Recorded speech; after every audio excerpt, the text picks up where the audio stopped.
الله الرحمن الرحيم والحمد لله وحده والصلاة والسلام على من لا نبي بعده أما بعد فأعوذ بالله من الشيطان الرجيم بسم الله الرحمن الرحيم وما ينطق عن الهوى إن هو إلا وحي يوحى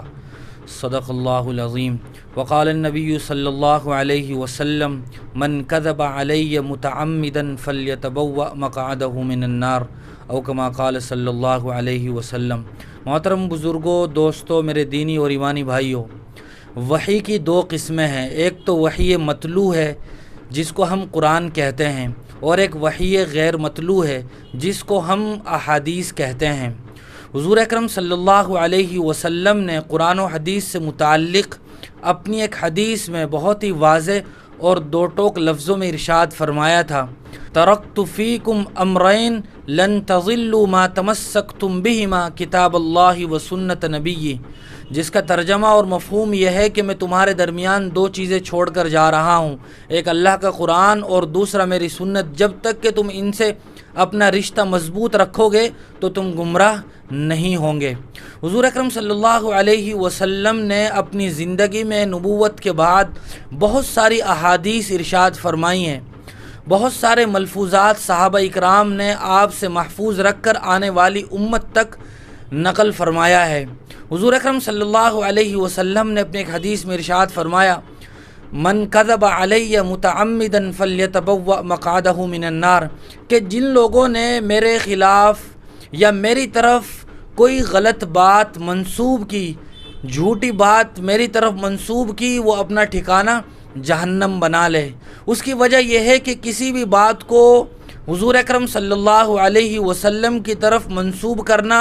یہ اس بات کی علامت ہوتا ہے کہ گویا یہ آپ کا فرمان ہو، یا آپ کی زبان فیض ترجمان سے نکلا ہوا کوئی ملفوظ ہو، حالانکہ اگر وہ آپ کا نہ ہو تو یہ آپ کے خلاف جھوٹ ہے اور بہتان ہے۔ اسی لیے حضور اکرم صلی اللہ علیہ وسلم نے اس کے علاوہ بھی متعدد احادیث میں اس بات پر تنبیہ فرمائی ہے۔ نبی وہ اللہ کا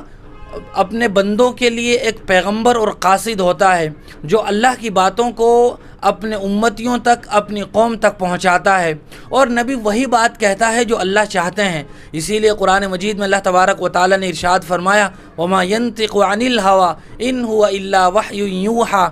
کہ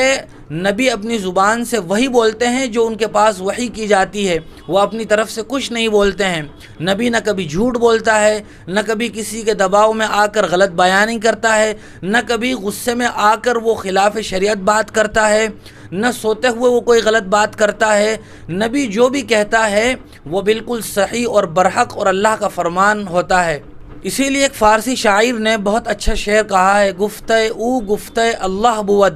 گرچہ از حلقوم عبداللہ بود، کہ نبی جو کچھ کہتا ہے وہ اللہ ہی کا کلام ہوتا ہے، یہ بات الگ ہے کہ وہ نبی کی زبان سے نکلا ہوا ہوتا ہے۔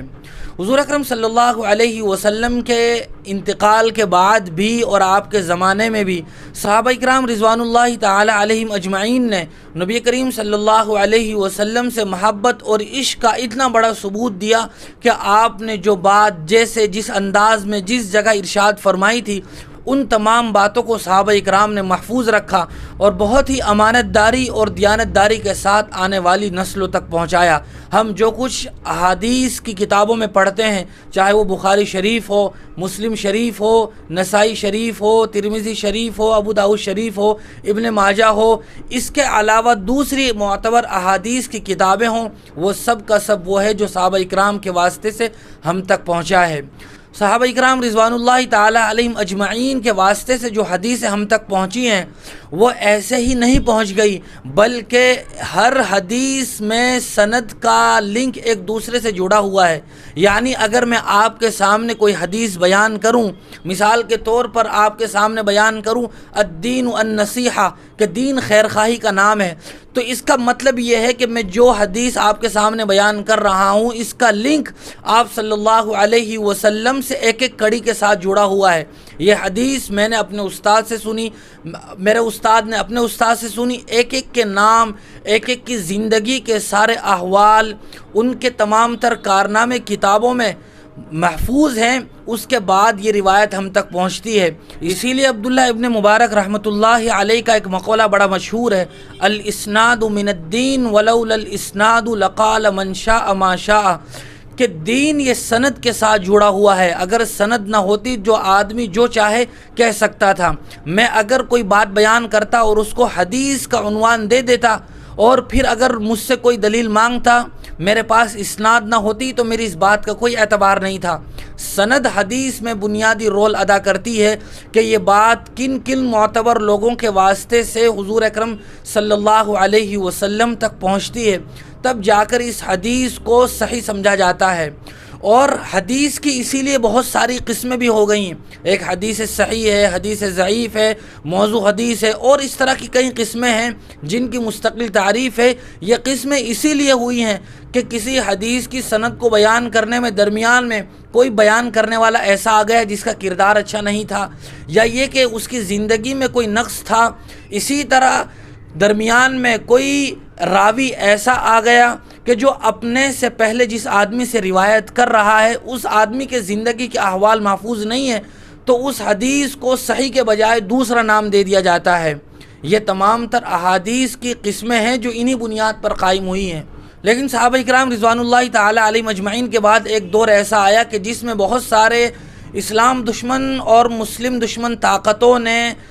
اس حدیث کے نام سے بہت ساری حدیثیں گھڑی اور ان کو حضور اکرم صلی اللہ علیہ وسلم کی طرف منسوب کیا، تو محدثین کی جماعت نے بہت ہی چھان پٹک کے بعد ان تمام تر حدیثوں کو الگ الگ کیا کہ کون سی حدیث بالکل صحیح ہے اور کس حدیث میں کیا کمی ہے، کس میں کیا کمزوری ہے۔ صحابہ اکرام کے بعد محدثین نے انتھک محنت، مسلسل جد و جہد کے بعد یہ تمام تر ذخیرہ ہم تک پہنچایا ہے۔ لیکن اس کے باوجود بھی آج کل بہت ساری ایسی من گھڑت حدیث سے کوئی نام سے روایات ہمارے درمیان مشہور ہیں جو سوشل میڈیا پر بھی گردش کرتی رہتی ہیں، اور بہت سارے مقررین واعظین اپنی شعلہ بیانی میں یا یہ کہ ازہد جوش میں غلو کی وجہ سے یا ناواقفیت کی وجہ سے ان من گھڑت باتوں کو حدیث کے عنوان سے بولتے ہیں اور اپنی تقریروں میں ان باتوں کے ذریعے سے جان پیدا کرنے کی کوشش کرتے ہیں، حالانکہ ان باتوں کا حدیث سے کوئی تعلق نہیں ہوتا ہے۔ ایسی ہی من گھڑت روایات کی وضاحت کے لیے ہم نے آج سے اس چینل پر ایک نیا پروگرام شروع کیا ہے، جس کا مطلب ہوگا کہ من گھڑت روایات جو ہمارے یہاں مشہور ہیں، جن کو ہم لوگ سنتے بھی ہیں اور پڑھتے بھی ہیں، تو کیا وہ حدیث بھی ہے یا نہیں، یا یہ کہ من گھڑت روایت ہے جو مشہور ہوتی چلی آ رہی ہے، جس کا حضور اکرم صلی اللہ علیہ وسلم سے کوئی واسطہ نہیں ہے۔ آپ آہستہ آہستہ ان تمام تر روایات کو دیکھیں گے۔ اللہ کرے کہ یہ سلسلہ مقبول ہو اور ہم سب کے لیے دنیا اور آخرت میں فلاح و کامرانی کا ذریعہ ہو۔